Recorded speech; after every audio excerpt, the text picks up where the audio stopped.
Welcome to our first ever episode of the Fantasy Grimoire podcast. Today we have Nikkita with us, and she's here to talk about all things fantasy books related. Nikkita, we are so glad to have you on here with us. Thank you for joining us on a very early Saturday morning for you. Thank you for having me. I'm honored to be here. So I'm on with bells and whistles and all the fun stuff. I want to just give our listeners a little bit of a recap of how you and I know each other, because that's quite an interesting story before we dive into the book stuff. We connected, let's say, on the basis of a chronic illness. We both struggle with our own chronic illnesses. Why don't you tell us a bit about that one? Sure. So my chronic illness that I wear as a badge of pride is that I am a type 1 diabetic. And I've had a very rough go at it. And I try to just form community online and try to bring awareness to people and to people who may not even know about diabetes, or maybe they have a loved one, but they don't know enough about it, and just try to shed some light on that all. And I like to connect with people over that. But also I've met readers who are diabetic, and I've met readers who have family who are diabetic. And I believe you do too, to an extent. And our chronic illnesses are very similar. So I feel like we really related on that. And it's actually a beautiful thing too, because it can kind of be lonely sometimes. That's a big, I think, journey, not just as being an author, but also just being an everyday person. I think a lot of people don't know how to respond to the chronic illness, and they give this, I almost want to say, well-meaning, even if somewhat unsolicited advice. And I know for me personally, I've gotten, you should just try harder. And it's, have you tried exercising and like watching your weight? Oh, no, thanks. Wow, you really just solved what the doctors couldn't, Right. So I think having someone that gets it is, I almost want to say, like a lifeline that I didn't know I needed. You've educated me a lot on diabetes because I thought I knew enough. I mean, I didn't even know something as simple as insulin needed to be kept cold. That was something you taught me. And it can spoil. I've obviously read Bound in Pincers before this, but then when I read the Bombshell Devil's Advocate, I never expected October Winters to become such a role model for me. And I know you were surprised about that at first, but then the more you started getting that a lot, and it still shocks me every time. So why don't you tell us a little bit about how you came up with Toby, how you came up with Her World, and what prompted you to rework Bound in Pincers into this beauty we see today? I started writing as I'm talking teenager, and I thought I was great at it. Spoiler alert, I wasn't great at it. But the fun part is I've grown over the years. So I had started a novel that was about werewolf mafias and demon hunters and demons being evil and doing things. It actually stemmed because I was going through a stage in my life where I kept asking myself, why do bad things happen to good people? And I didn't have an answer.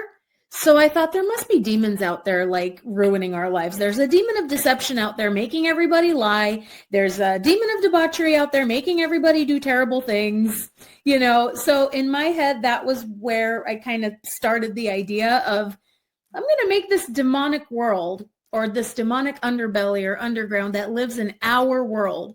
And then kind of like with urban fantasy, just have this hidden world that, humans don't know exist. So that was kind of like the overarching, why did you do this?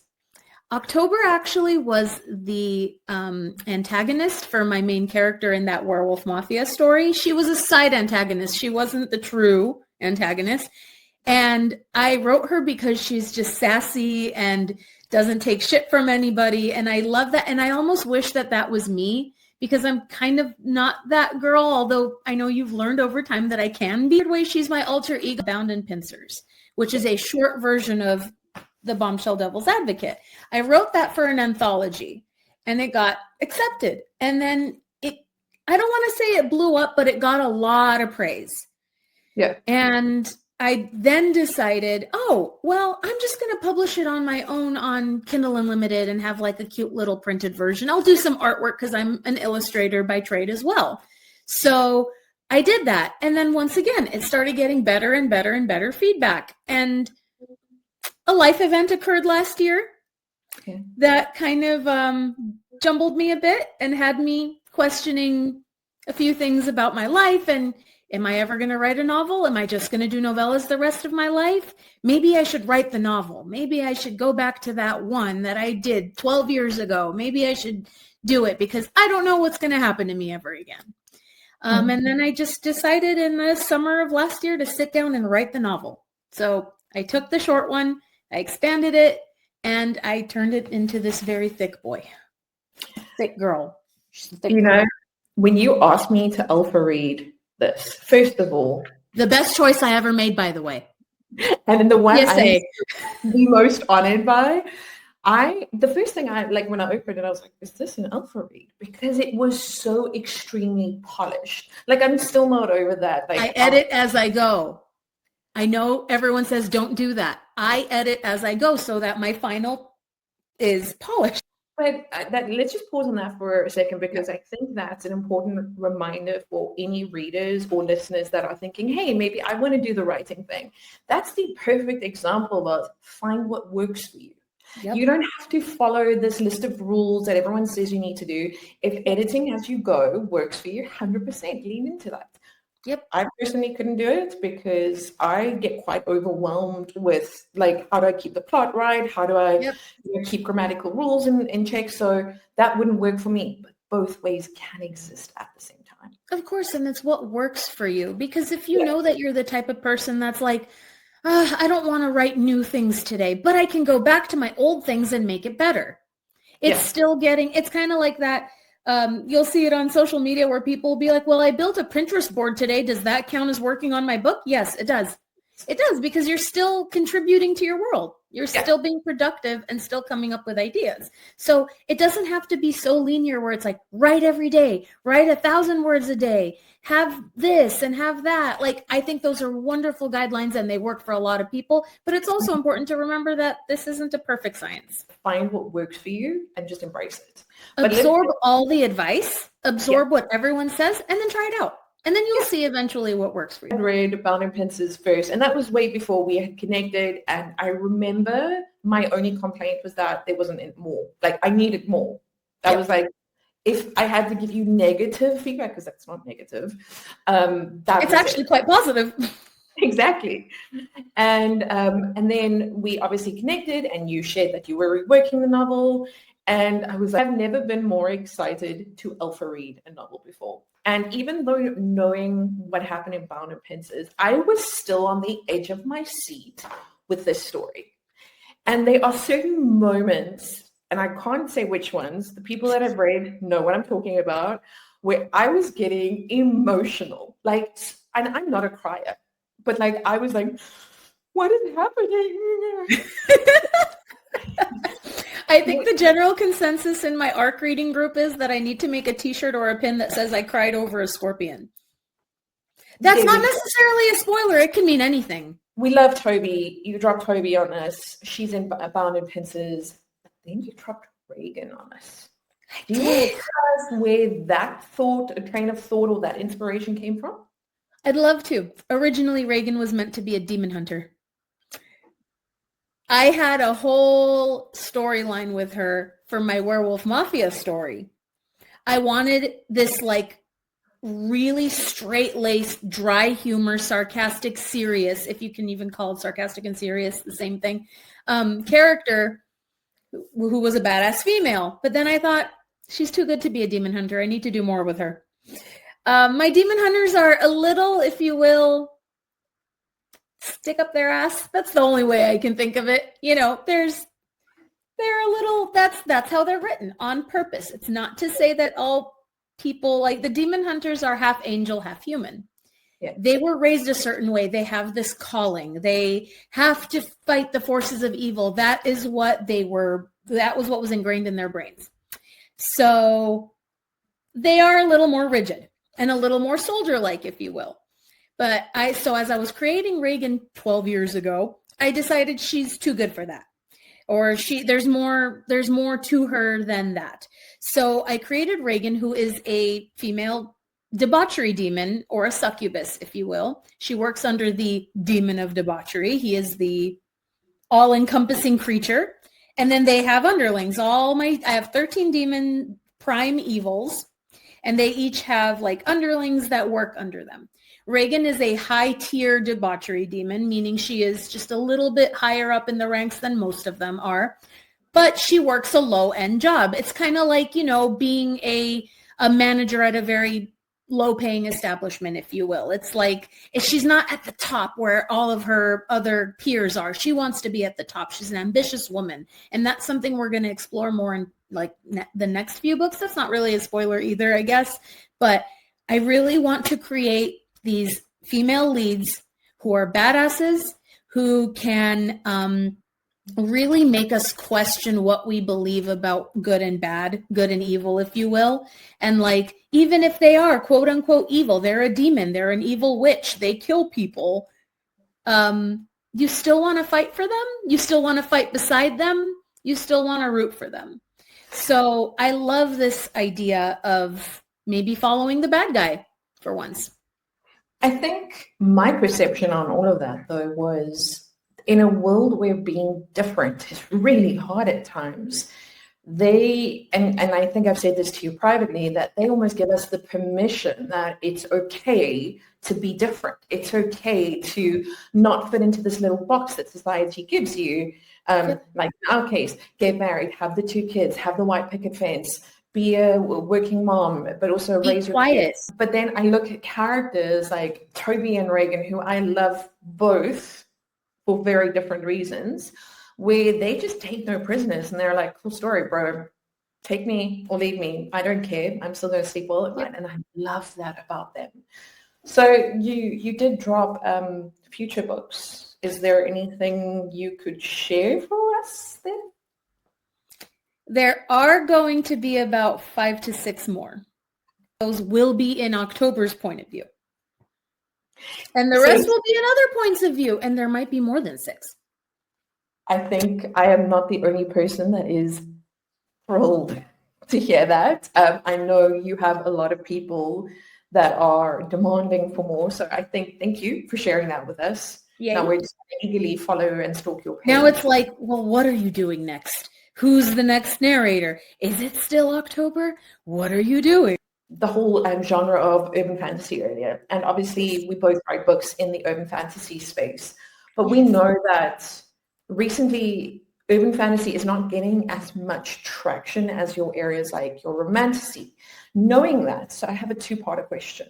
Yep. Number 1, why did you decide to stay in urban fantasy despite that? And then number 2, why do you think urban fantasy is not getting as much attention as your genres like romantasy? Okay. Well, for me personally, I went with urban fantasy because I'm an ambitious bitch and I like the challenge of not having to create my own world from scratch, but using the world we have and trying to make it fit to our narrative or what we're trying to do. So I like that challenge because there's a lot more parameters. It's not like I can just say I created my own realm and there are these rules and whatever. I have to work with the human aspect and I have to work with the magical exposure, all that stuff. I love that. When I was watching like Charmed and Buffy and all those shows as a child, because I was young when I watched them, I loved that. I was like, this is in real life. These are in cities that I recognize. And that was another thing that I wanted to do, especially my book, Bombshell, is set in Hollywood. And I grew up in Hollywood and I frequent there. So I wanted to write about the landmarks that I visited as a child or the restaurants and the stores and the hotels and everything. And it almost makes it feel like you're on a real journey so that if you ever did visit the city, you'd be like, I've been there, kind of.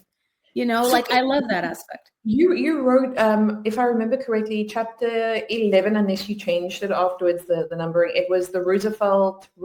I'm not sure if I pronounced it. Yes. The wedding, right? The wedding. Yeah, the wedding. Yeah, that's 9 and 10. 9 and 10. Yes, I was in the right kind of area. Yeah, you were. As we know, I've never been to the States yet, but I remember reading that chapter and I was like, oh, wait. I know this place. I feel like I'm there. And because obviously we've seen enough in popular media and stuff like that. And I, even having never been there, I felt a connection with that place specifically because I had like that light bulb moment. In popular media, everyone has their own perception of what it is. And I kind of gave it a more of a dark twist to it. Like, it's not so much glitz and glam. It's a little more dark and gritty. And I was inspired by like Sin City and noir film and like that dark gritty kind of look. Now, I know I'm getting away from the question a little bit, but that's technically what I liked about it, was being able to make a world within a world that we know, but kind of play with the magic rules and still have my own magic system and still have my demonic hierarchy and all that. And then I'm not sure why. I think I have some theories as to why urban fantasy is not that popular. I just think right now the trend is romantasy. It's high fantasy. It's fairies and elves and all that. Like, I feel like our world is kind of shitty right now and people want to escape. And that's why I think romantasy is doing a little better, because it's a whole other world that we can escape into. People don't necessarily want to escape into like, oh, here's LA. Great. Been there, done that. Or not been there, done that. I don't really care about it. I don't want to read about it. I want to escape into a land of fairies and courts and bat boys and all that great stuff. People just want that escapism where they're just like, you know what, real life is shit right now, as you said. Give me some sexy, hunky bat boys with wings that are going to save my day and ask me to hold on to and tell me how beautiful I am. That kind of thing. So no, I totally think you're onto something. Which leads me to ask, share your one bookish hot take with me. One bed, one horse is overrated. Slow burn is overrated. I said it. Sorry. I'm sorry. I'm too Give impatient. me the fucking. Yes. No, let me know if he or she or whatever your vibe is good and bad. Were you worth waiting for? If you're going to make me wait for 3 books, I'm done. I realize that the point of, especially of this show, is the hot takes. This is a hot take, and that I'm a little tired of the oversaturated tropes. Yeah. I'd like to see some more micro tropes. I'd like to see like other little things that people aren't touching on. Like, I'd like to see that kind of stuff instead of like, oh, here's another book with another one horse. Enemies to lovers. Look, enemies to lovers can be great, but what about lovers to enemies? There we go. Flipping it. What about friends to lovers? Friends to lovers can be so beautiful, actually. No, I mean, you and I, we don't really read cozy kind of stuff, but cozy's good too if you need a palate cleanser. Yeah, 100%. I mean, if you look at our husbands, we started as friends. Oh, they're cozy. Yeah, like our husbands are cozy. If I go back to Bombshell and this world that you're weaving here for your readers, if you had to pick one thing for readers to take away from your story, what would that be? It would be to be yourself and don't let anybody try to put you in the box. Don't. My dedication, I'm going to try to say it verbatim, is something like, for those of you who have dimmed your flames to fit the mold, I hope this book helps you find the way to burn brightly once more. It's very telling because of what the book includes. There's a lot of fire, by the way. And it really is just about, like, we've all had that one boyfriend or girlfriend or that mother or father or that friend who had this idea of us in their head and tried to make us that idea in real life. And then we have the friends or the partners or the parents who actually believed in us. Yeah. And we're like, no, you be you. And take that to your grave. Or, let that be your legacy, is being you and not apologizing for it. That's what I want the readers to know. I want readers to know that they're seen and that, it's okay to have a little bit of darkness if you do have it. Just harness it and be the best person that you were meant to be. That's kind of what I want everyone to take from this. Even outside of the book review for Bound in Pincers, even if you and I had never spoken a word to each other, That is why I keep recommending your work over and over again, because this message, despite its darker nature, is so important in a world like today. I recommended it to a friend at work yesterday. I was like, is she going to judge me a little bit afterwards? Possibly, but that's Honestly, okay. I worry when people recommend it to people I know, and I'm like, okay. And then your art group has been sharing some of the most insanely hilarious meme content. I mean, every time I see you reshare something, I am canning myself laughing because they're just like, bring on the darkness. Oh, there are plenty that are like, I didn't realize I liked this kind of stuff. And then, of course, there are going to be those who are a little more shocked, and that's okay. Yeah. I have a very, very explicit content warning page that says, this book might not be for you. Yeah. And that's okay. If you want to close it or X out and not read, that's fine. This probably might not be for you. And I think that's something to remember as an author and a reader. Not every book is going to be for you. And some things might disturb you. Some things might not sit right with you, or you might even need a couple of weeks to be like, did I actually like how this ended? Or did I like how this author did this? Like, that's okay. But I did my due diligence as an author to be like, hey, the mental and physical and emotional wellness of my readers is paramount to me. Please know what you're getting yourself into. So I actually want to just spend some time on that content warning part. I obviously know how much attention you paid to that. And I know you actually consulted a few, let's say, external experts, let's call them that, just to double check, as you said, that you had done your due diligence. But then we still sometimes see in the industry that some readers get upset despite the content warning being quite prevalent in the opening pages. In the marketing and the opening pages, yes. So I think just off the back of what you said, this is just a reminder to any reader that if you are not comfortable with something, do not worry about being rude to the author. As you just said, say this book is not for me and walk away from it. We would rather have you do that than put yourself through reading something that does not align with your personal, let's call it preferences, word. Or comfort. Yeah, exactly. And I know we were talking recently about where I don't particularly have any, let's say, content warnings or trigger warnings, but reading about bullying is something that I personally struggle with, because for me, cruelty for no reason used as a plot device is just something that I cannot understand. I was going to sort of touch on the bullying thing a little bit, if I could name drop a little bit, I guess, or make suggestions. Like, in my wonderful friend, Nicole Rubino, she wrote the Monstrous series. And her story is also very much about female empowerment. And again, it's similar. Don't let anyone tell you're too loud or put you in a box. And I that's why I really love that series. And there are very minor aspects of bullying, but not to the point where it's like triggering or anything like that. But she's using the bullying aspect as a way to put the bullies in their place and show the feminine empowerment. That's what I like. I like when it's like, yes, there may be some bullying or some conflict. It's not even really bullying. It's conflict.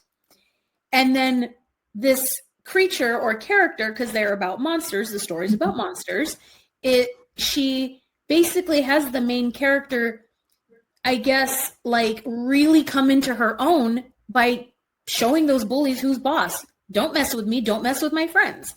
And that's how I feel like we as women can always relate. A lot of us are very loyal and very fiercely loyal. And in a way, it's kind of cool to be like, I want to be like that character. I want to show these bullies who's boss. But you're right that there are certain plot aspects to the bullying thing where it's like, I can't stomach this. But that is a good example of, hell yeah. You kind of talk about it, but it's not super obvious unless someone knows you that you are a seasoned, I want to say, artist. I mean, we know artist is an umbrella term for multiple aspects of the creative industry, but you also selectively commission artwork for other authors. And I know I'm commissioning some artwork from you soon, which I am. You have commissioned artwork from me too. And I'm very, very excited about that, because your style is exactly the kind of style that I personally resonate with a lot. But on the negative side of things, we know that I would say in the last year, AI has really impacted not just the creative industry, but multiple industries. I know in my day, it's something that I can't get away from.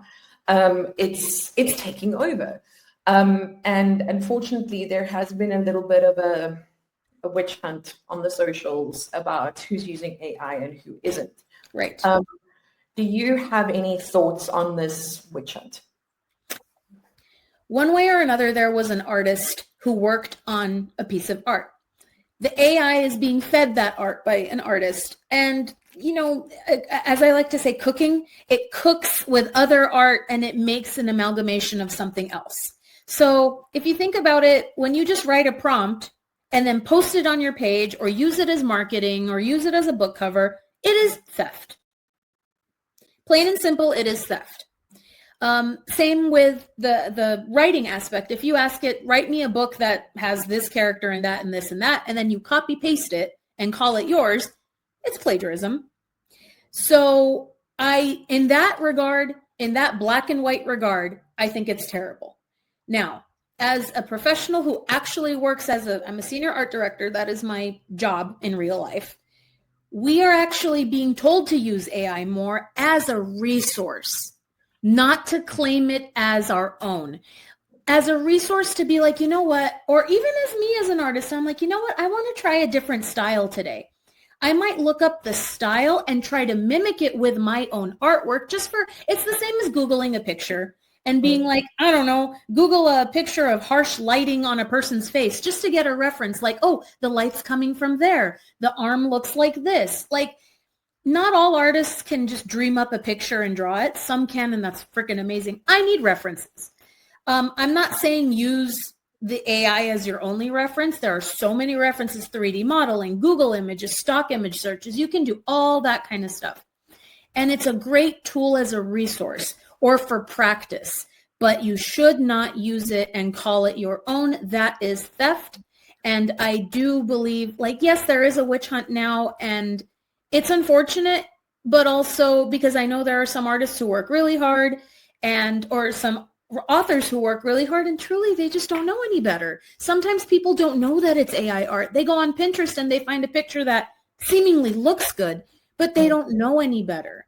And it's not until somebody calls them out on it that they figure it out. So I think there should be a little more grace, or at least allow the author a chance to be like, you know what, I'm so sorry, let me take that down. AI is definitely being misused because it was maybe more intended for the efficiency part of life. Yes. But now it's starting to overtake in the creative parts of life. I read recently that there is a startup that is using AI to publish more books. And we were like, why? We were just like, why? Like to create the books? To actually create the books and take it through the publishing process.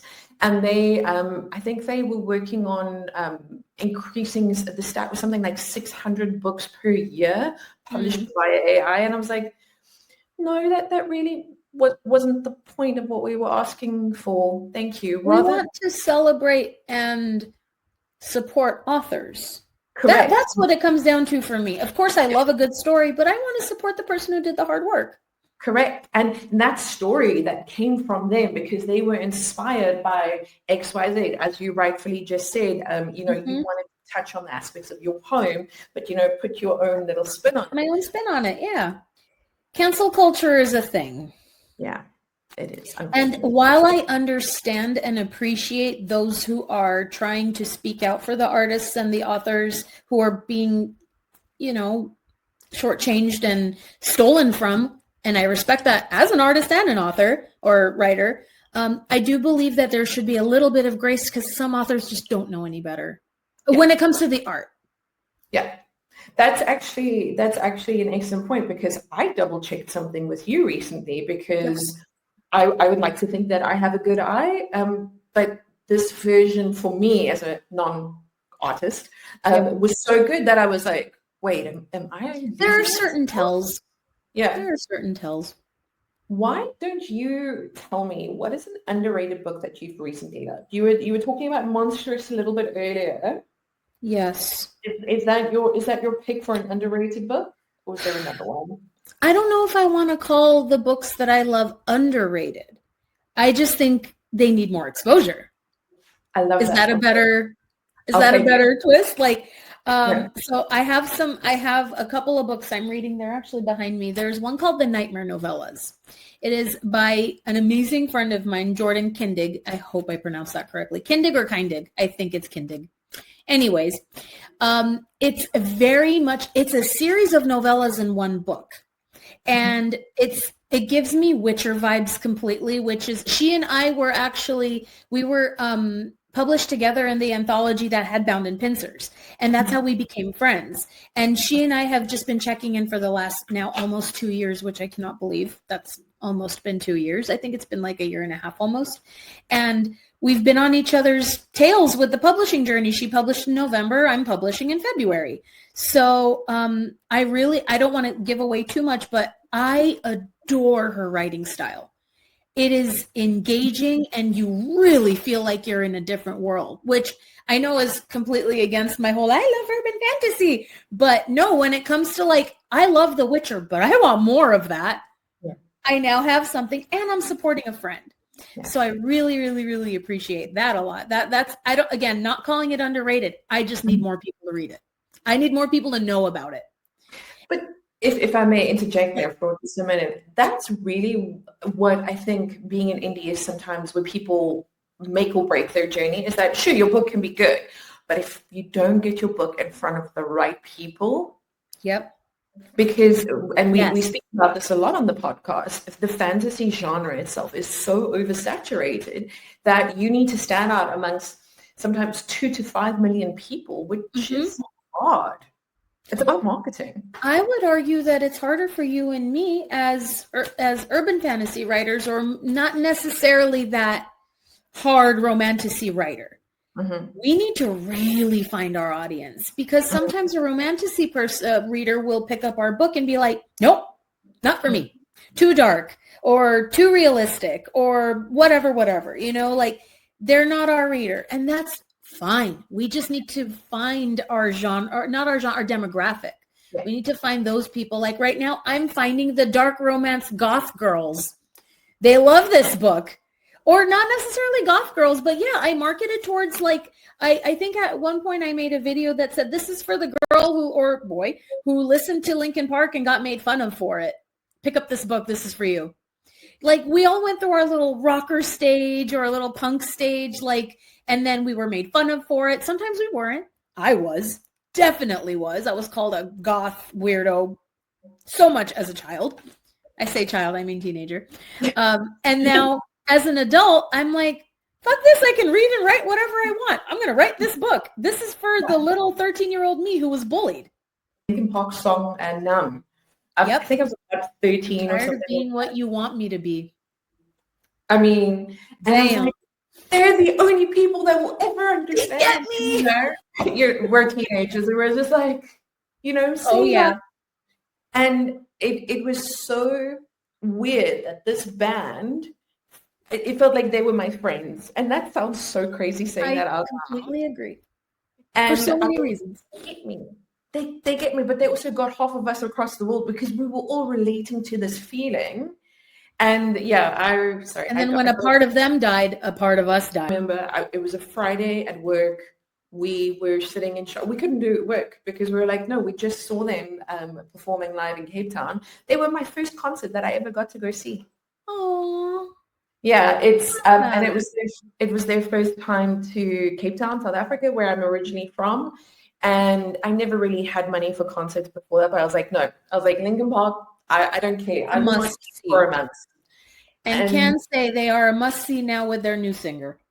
Oh, what is that new song? I can hear it in my the song that they launched with. I can see the music video. The Emptiness Machine.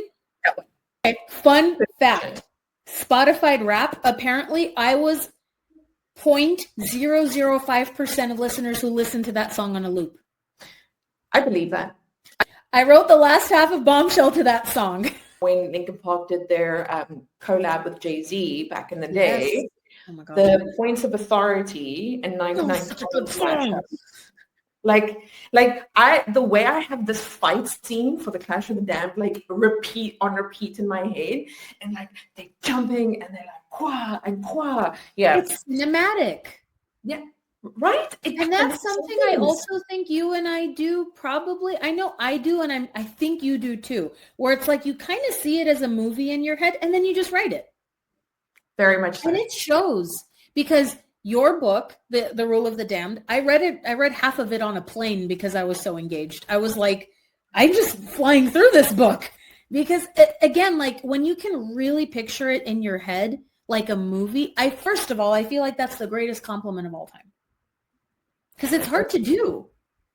It's hard to do. So I love books that you can really picture. And it's not just like, here are the trees and here are the clouds. And no, it's the emotions. Like, what do you feel when you see those trees? Yeah. Yeah. You know, like, so I love when authors do things like that too, where it's like, it's the emotional connection to the descriptions and the locations. And that's what makes it real. I want to go back to your friend Jordan. We were actually there before I went on a tangent. So Jordan, aka Witcher Vibes. We were not sure how to say her surname, but we love her little novella TBR. She and I are going to be at the Enemies and Lovers Convention in Mesa, Arizona in May. I specifically asked for her to be next to me. And Jenna Walker as well. Another, I don't want to call it underrated, but underrated book. Jenna Walker and her Royal Street Witch and Child of Rue Royale. Oh my God. And you would love it. It's all set in New Orleans and it's one of those witchy vampire romance, but this one is like actually a romance, but it's an urban fantasy romance. It's paranormal. That's what we'll call it. I get very excited. He does the same thing I did where it's like landmarks and it's like, oh my God, I feel like I'm there. I feel like I'm eating the food. I feel like I'm hearing the music. Like, oh, again, not underrated, needs more exposure. So for the listeners, I have an unhealthy obsession with New Orleans and Nikkita knows that. And I totally blame the originals for that, by the way. Oh, yeah. That show, yes. Like, it is 100% their fault. For so many reasons. I need to go to Mardi Gras as well, just by the way. And I'm sure it's one big party and I may be a little bit too old, but you know what? YOLO. You're never too old to enjoy Mardi Gras. There we go. Love that. I'm stealing that. So steal that line immediately. Put it in your book. Have them go to New Orleans at one point and just be like, you're never too old to enjoy Mardi Gras. And you know what? I don't even drink whiskey, but you know what? I might make an exception for New Orleans. Or what is it? Bourbon. Sorry, bourbon. Bourbon. Enjoy the vibe. Go there for the vibes. And of course, the spooky aspect. Go on the cemetery tours. Go on the swamp tours. Like, do it. If anyone could produce the Bombshell Devil's Advocate, and this is kind of a few parts, would it be TV or film? That's question number one. I think film, at least for Bombshell. If we're talking the entire series, probably TV.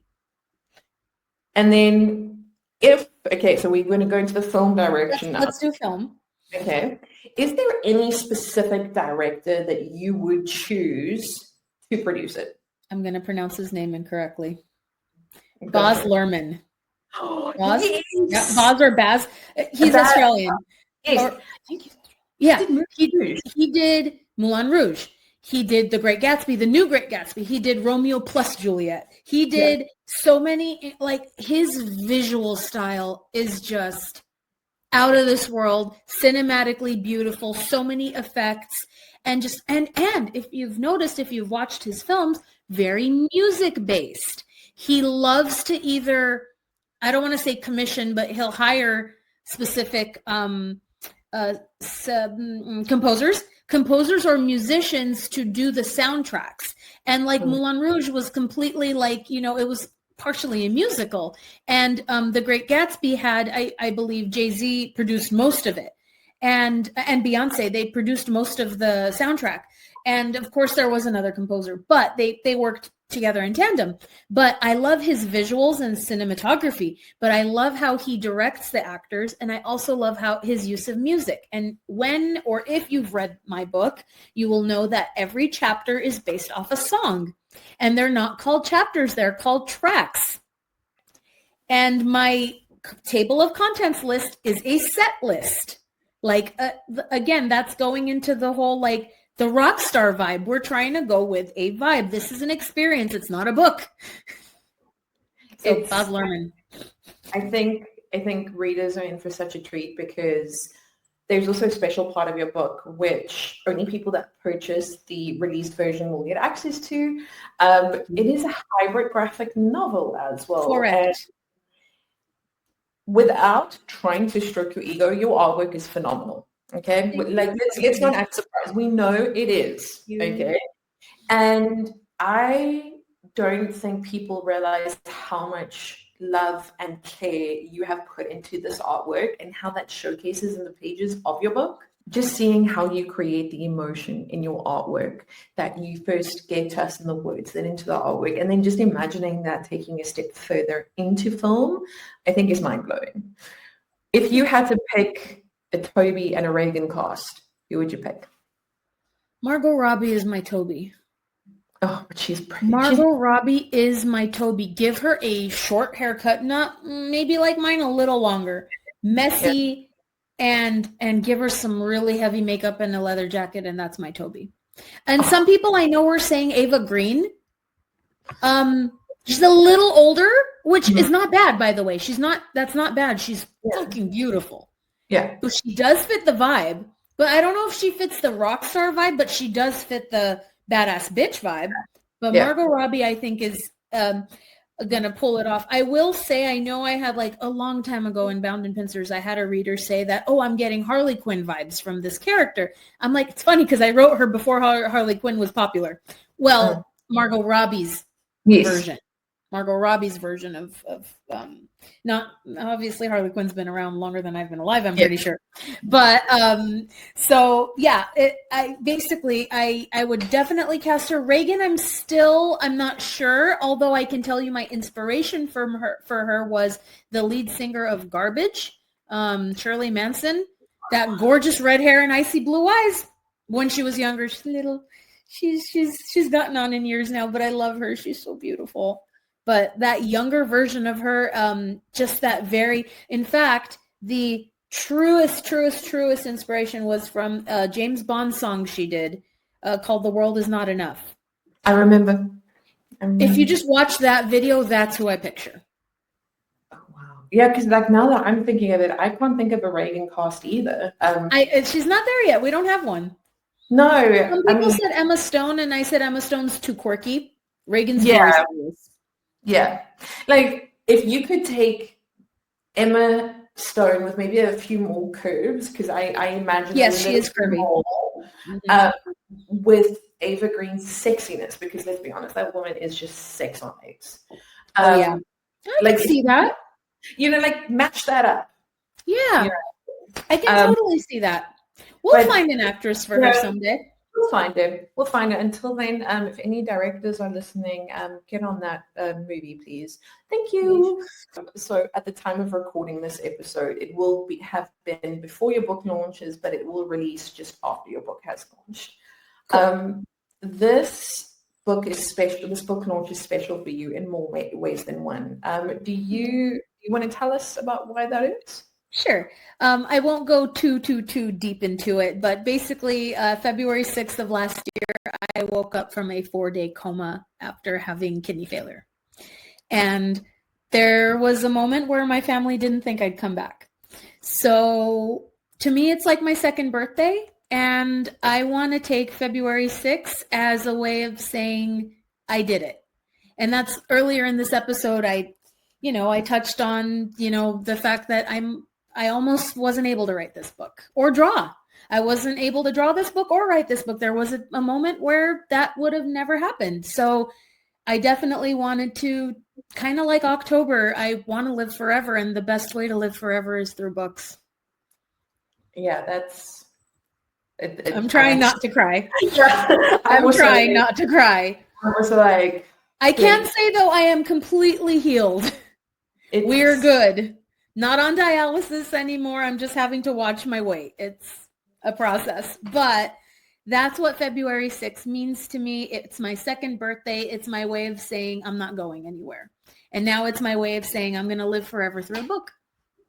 Thank you for giving us this gift, because that's really what it is. And I think, as we have been touching on throughout this whole episode, in a world where things are dark and things are really difficult, you've given us a little bit of a light, even with the darker subject matter. Even though it's a dark book. Yeah. Isn't that interesting? I sound like such a walking contradiction, but as you have pointed out earlier in this episode, it's about questioning things in this black and white. Like, we have gray. You know, this is where the trope morally gray also comes from. Love morally gray. On the subject of like tropes we love, morally gray, I love. Give me all the morally gray. I would actually like to see more of that in books, but or even morally black. I'm fine with more. I like villains who are just villains sometimes. Without trying to get too soppy, thank you. I just, this world that you have created is phenomenal. Like I said, I recommend your book to anyone that will read it if they're looking for recommendations. And I think you have a very bright career as an author ahead of you, and I can't wait to see what you do next. I can't wait to show you my next outline, which is coming on Monday, probably. Stay calm. Stay calm. Stay calm. It's fine. It's fine. Don't panic. It's mostly just because, like, at this point, I trust myself. I know my vision. I like to have a second voice. Yeah.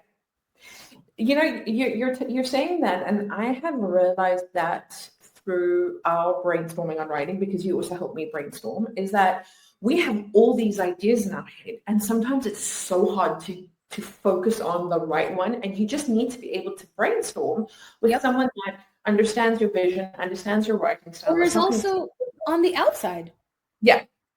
Like, I understand what you're trying to do. I mean, I couldn't do it personally, but I understand what you're trying to achieve, just like you do the same with me, where I sometimes look at the comments you leave on my writing and I'm like, oh, that's a great point. Critique partners. Yeah, exactly. I mean, you are mine, in case you didn't realize. And you are mine. So good chat. I mean, listen, I believe you were the one who I came to you with an idea. If you don't remember, I'll remind you later. I had an idea for how I wanted a certain, if you will, bombshell to go in my book. I wasn't sure about it because I thought people would think it's dumb. And you were like, girl, write it and see how you feel. And I wrote it and I was like, I actually like this. So sometimes, and I think that's the most valuable advice you've given me since the day we became friends, was just go with your gut. And I think if any author or any reader, any human being can learn anything from us or this chat we're having, it's go with your gut. If you have a little calling or a reason for something, there is a greater, maybe there's something out there that's like, do this, try this. And then if you hate it, throw it away. I do have one more question for you before we wrap up. Yeah. Okay. You have hinted, well, not hinted, you outwardly said that there are multiple books that you're planning in this universe of October Winters. Where is the best place to follow you to see when you're going to release news about what's next? I'm currently the most active on Instagram at Nikkita Bell with 2 Ks. Nikkita. Okay. That's how I like to, you can call me that too. Anytime anyone who's listening who wants to chat with me, you can call me Nikki. So at Nikkita Bell is my Instagram. That's where I'm the most active, but I do have a website, which is nikkitabell.com, where you can find all of my books. You can find signed versions of my books. You can find t-shirts and tote bags and stickers and merchandise, and candles are coming very soon. On my website, and those are the 2 places that I'm the most active, but you can also, I have a Pinterest, so you can see all my cool little ideas. I have, sadly, I think the clock app is no longer a thing for some of us, so never mind that. But I'm also on Facebook, again, Nikkita Bell, anywhere you can find me, I'm probably there, but Instagram is my mostly, and Threads are my go-to. And I'm always sharing things. If you tag me in something, I will almost always share it, even if I'm in a meeting. Oops. I really prioritize my readers and anyone who wants to talk. I think that's something that we as authors, we love when the readers message us. Please message us. Yeah. please do. We all write our trauma a little bit into books, let's be honest. And then you find someone can relate to your trauma and they find their own healing through that. And then they tell you about it through these read interactions. You're like, I did that with my words and someone else thought that was cool. So that's been the greatest gift of all of this whole experience for both of us. Like just the people who tell us like, I feel seen. Yeah. I feel heard, you know? I feel like that's it. You took the words out of my mouth. I was just going to say, that's the legacy. That's living forever. It's the mark we leave on people, right? What's the best way for readers to support you? Your shop, Goodreads, share your content, anything like that? Yes. The shop gives me the most profit, which is wonderful. And I appreciate that. Plus you get a signed copy and you get a little extra goodies with it too. You know, it's more personalized. However, you can also find the book on barnesandnoble.com and you can also find it on Amazon. It will be available on KU. There are multiple versions of the book. There is this dust jacketed version, which I'm happy to share, has a naked cover. Look at that. That is magnificent. And it's, you know, it's pretty cool. I designed all of this myself. I don't feel like I have to say it, but I probably should. I designed all of this myself. So this is the dust jacketed version. This can be found on my website and I believe at Barnes & Noble. On Amazon, they have just the naked cover of this artwork and it's just naked cover. And then the paperbacks are also on Amazon as well. But yeah, if you want ebook, you can most likely find it on KU. And then at the end of February, there is an audiobook coming out on Audible. It's going to be my first audiobook experience. I can't wait. Oh, I cannot wait because they are working very hard and I have them doing some very cool things for this and accents and voice effects. And it's going to be an experience. I don't even remember his proper name now because your ARC readers have changed to Jiminy for me. Jeremy. I can't. So just for the readers, I know we're trying to wrap up here, but okay. The one side character, Jeremy, he and October have a little bit of a banter, and the banter is hilarious. Okay, the banter is, you will be giggling like a schoolgirl at how good it is. I had some ARC readers have like 50 lines highlighted, and I'm like, yeah. Point for Jiminy, because I think that was an Jiminy, Jimothy. They don't call him Jeremy. Yeah, so now I'm forgetting his real name, even though I remember his character very clearly, but it's because of this banter. And I cannot wait to hear that in audiobook. Oh my gosh, I'm going to die. Oh my God, I'm dying. Just the like, Jiminy, my name is Jeremy. wait, what was the one quote? Take your butter knife or your holy water. Put your blessed butter knife away, babe. This is big league shit. Or something like that. Or I'm in deeper, what is it like? I'm in deeper shit than Hellspawn in a holy water bathtub. There's so many lines. Or my absolute favorite is, all right, bitches, time to get fucked and not in the good way. That's the one that keeps getting quoted. And I'm like, yes, thank you. My dad helped me write that one. Oh my gosh. To hear this in audiobook, I swear, if anyone wants to get into it, we're going to laugh. Like, just to hear this banter, it is, you know what, I have never been excited for an audiobook release the way I am for yours.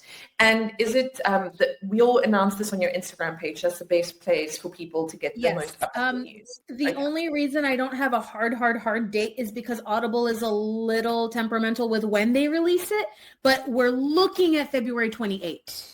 Okay. I will be more vocal about it as I know more information.